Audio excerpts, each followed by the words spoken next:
என்னுயிரான உயர்சாதி சத்திரியர் என சொந்தங்களே, எப்போதெல்லாம் ஆளும் அரசுகள் மீது ஒரு அவப்பெயர் வருகிறதோ அப்போதெல்லாம் இந்த சத்திரியர் இனத்தின் மீதான அடக்குமுறைகள் கட்டவிழ்த்து விடப்படுகிறது. உறவுகளே, இதே போல் முந்தைய திமுக ஆட்சியில் பார்த்தீங்கன்னா, ஆளும் அரசு மேலே ரொம்ப அவதூறு வரும்போது மேல்பாதி திரௌபதி அம்மன் கோயிலில் திட்டமிட்டு சத்திரியரின மக்களுக்கு சொந்தமான கோயிலில் தலித்துகள் நாங்களும் உள்ள வரோன்னு சொல்லி அட்டூழியத்தில் ஈடுபட்டு அராஜகத்தில் ஈடுபட்டு ஆளுங்கட்சி கைகூலியாக செயல்பட்டு அவர்களை திருப்திப்படுத்தணும்னு சொல்லி கோயில் உள்ள நுழைவெட்டு இழுத்து மூடி பல கொடுமைகளை செய்தாங்க. அதே வடிவமாக தற்பொழுது இப்படி ஆளும் அரசின் மீது கொலை குற்றங்கள் கற்பழிப்பு குற்றங்கள் எல்லாம் எழ ஆரம்பித்ததுமே தங்களுக்கு ஏற்பட்ட அவப்பெயர் துடைக்கணும்னு சுர்ஜித்தின் தாயாரை கைது செய்து எனக்கு எப்படி அழுகிறாங்க, எனக்கு அந்த ஒரு மிகப்பெரிய ஒரு மனித உரிமை மீறல் செஞ்சு இழுத்துட்டு வந்திருக்கிறாங்க தரன்னு திருப்தி படுத்திருக்காங்க நாடக காதல் கும்பலை. இதை ஒரு பயலுக்கு கேள்வி கேட்கல. இந்த இனத்தின் மீது மிகப்பெரிய ஒரு கட்டவிழ்ப்பு இந்த சமத்துவ சமூக நீதி கும்பலால் நிகழ்த்தப்பட்டு இருக்குதுங்கிறத இந்த சத்திரியர் இனம் என்றுதான் உணரும். தொடர்ந்து பார்த்தீங்கன்னா ஆளுங்கட்சிகளுக்கு நான் சொல்கிற மாதிரி பார்த்தீங்கன்னா எந்த கட்சி ஆளுதோ தமிழ்நாட்டில் அந்த கட்சியோட கூட்டு சேர்ந்துட்டு மிகப்பெரிய அளவிலான வன்முறைகள் அடக்குமுறைகள் எல்லாம் இந்த சமத்துவத்தின் பேரால் நம்முடைய இன மக்கள்கிட்ட பார்த்தீங்கன்னா கட்டவிழ்த்து விடுறாங்க. நம்ம எப்போ திருந்துவோம்?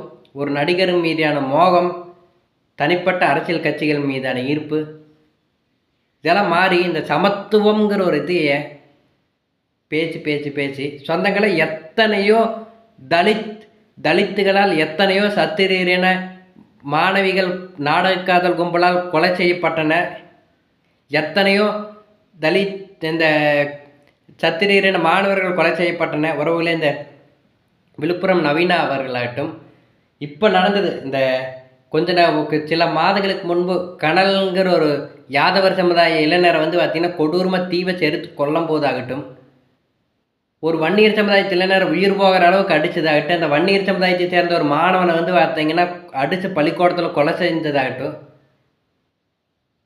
அப்புறம் தேவர் சமுதாயத்தை சேர்ந்த மாணவர்களை படுகொலை செய்யப்படுறதாச்சு. இதையெல்லாம் இந்த சமூக நீதி சமத்துவம் பேசக்கூடிய அரசாங்கங்கள், பிறப்புக்கும் எல்லா உயிருக்கும்னு பேசக்கூடிய இந்த அரசாங்கம் அவர்களையெல்லாம் கைது செய்தார்கள்.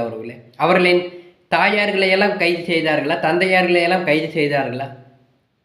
மேலூரில் தேவர் சமுதாயத்தை சேர்ந்த ஒரு சிறுமியை கொலை செஞ்சாங்க, கற்பழிச்சு.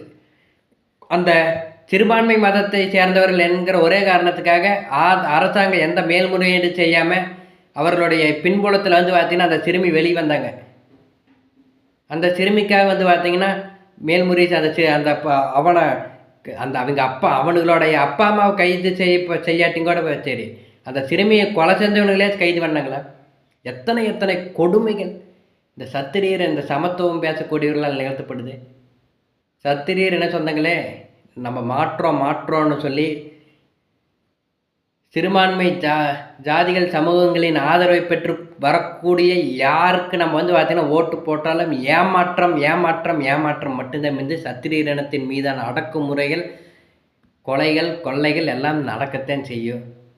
என்னைக்கு இந்த சமத்துவங்கிற ஒரு இதை தூக்கி வீசுகிறாங்களோ, சமூக நீதிங்கிற இதை தூக்கி வீசுகிறாங்களோ, சத்திரியன் உயர்ந்த இனம்ங்கிற ஒரு இதோட ஒன்றிணைகிறாங்களோ நம்ம முன்னோர்கள் நினச்சி அன்னைக்குத்தான் இந்த அதிகாரம் அடைய நம்ம இனம் உருப்படுங்கிறத நான் சொல்லிக்கிற உறவுகளே.